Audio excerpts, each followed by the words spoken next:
अगर आप कथावाचक प्रदीप मिश्रा को नहीं जानते हैं तो आपको जान लेना चाहिए।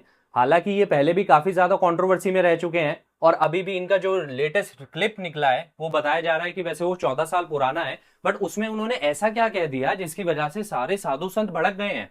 देखो, उन्होंने कुछ बातें कही श्री राधा रानी के ऊपर जो कि साधु संत के अनुसार सही नहीं है, और जो उनका कहने का तरीका था वो भी थोड़ा ठीक नहीं था, मतलब वो इंसल्टिंग वे था।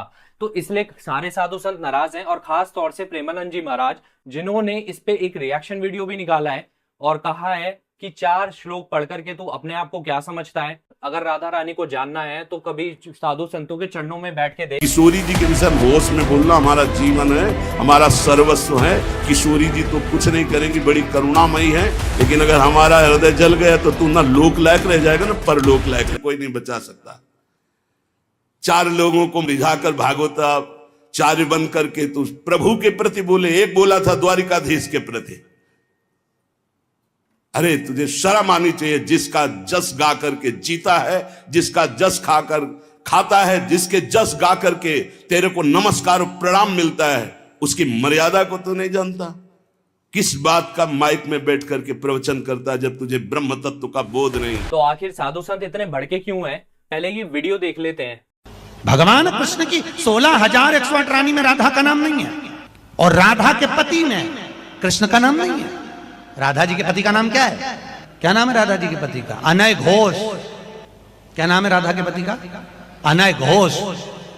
राधा जी की सास का नाम था जटिला, ननन का नाम था कुटिला। राधा जी का विवाह हुआ था ग्राम छाता। कहां की रहने वाली थी राधा? जम के बोलो। है बरसाना। पक्के में बरसाने की राधा नहीं थी, राधा जी थी रावल गांव की। बरसाने में तो राधा जी के पिताजी की कचेरी थी, जिसमें राधा वर्ष में एक बार कचेरी पर जाती थी, इसलिए उसका नाम है बरसाना, वर्ष में एक बार आना। वैसे प्रेमानंद जी महाराज पे भी आरोप लगा था कि उन्होंने शिव जी और काली जी का अपमान किया है, बट मैं आपको बता दूं कि हिंदुइज्म इतना डीप है जैसे कि ब्रह्मांड। ये इतना गहरा है कि इसकी गहराई में जाना थोड़ा सा मुश्किल है, और जिसे जैसे रास्ता मिल जाता है वो वहीं चले जाता है, क्योंकि हिंदुइज्म बहुत ज्यादा फ्लेक्सिबल है। और हिंदुइज्म के अंदर इतने ज्यादा डेटीज हैं कि जिसको जैसी जिसकी श्रद्धा है वो वैसे अपने अनुसार भगवान की पूजा कर सकता है और उसके विचार बना सकता है।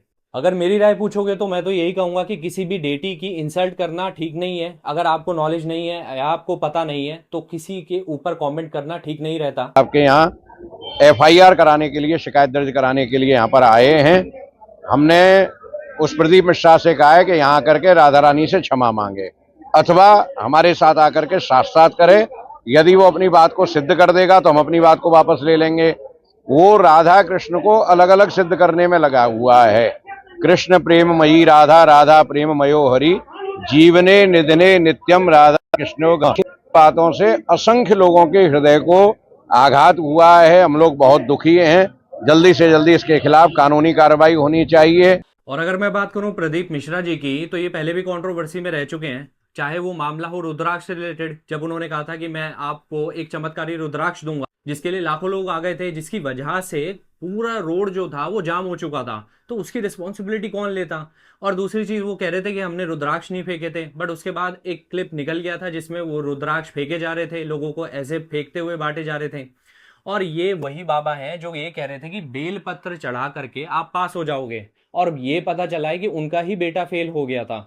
देखो, हमें श्रद्धा पूर्वक जितने भी रिचुअल्स है उन्हें फॉलो करना चाहिए, और भक्ति भाव से आप जो भी कर रहे हो वो अच्छा ही होता है। बट ये क्लेम करना कि ऐसा करने से ऐसा हो जाएगा और मैं गारंटी लेता हूं, तो ये बाबा फेक होते हैं और इन पे ज्यादा ध्यान नहीं देना चाहिए। आपको अपनी श्रद्धा पे भरोसा होना चाहिए, और अगर आपने पढ़ाई करी है और साथ ही साथ आपका लक भी है तो आप जरूर पास होगे। देखो, बाबा कल्चर तो काफी समय से इंडिया में चला आ रहा है, और साथ ही साथ इनकी संख्या भी बढ़ती जा रही है धीरे धीरे करके। बट सारे बाबा फ्रॉड नहीं होते। मैं ये भी कहना चाहूंगा कि हर किसी को आप फ्रॉड की कैटेगरी में डाल दो, ऐसा कहना ठीक नहीं होगा, क्योंकि बहुत जो बाबा होते हैं उनके पास अलौकिक शक्ति भी होती है, उन्होंने तप तपस्या करके वो हासिल की होती है, तो ताकि उस लोगों का फायदा हो, पब्लिक का फायदा हो, तो ऐसे बाबा से जुड़ने में फायदा होता है। पर ये कैसे डिसाइड करें कि कौन फ्रॉड है कौन नहीं, ये मैं आपके ऊपर छोड़ता हूं। वैसे अगर मैं प्रेमानंद जी महाराज की बात करूं तो उनकी पता नहीं 10-15 साल पहले ही दोनों किडनी खराब हो चुकी थी, और डॉक्टर ने उन्हें जवाब दे दिया था कि आप शायद 1 या 2 साल जियोगे। बट वो उसके बाद से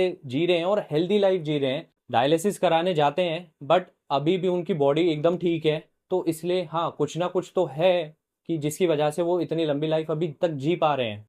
तो आप मुझे कमेंट सेक्शन में बताना कि आपकी क्या राय है इस पर, कौन सही है और कौन गलत।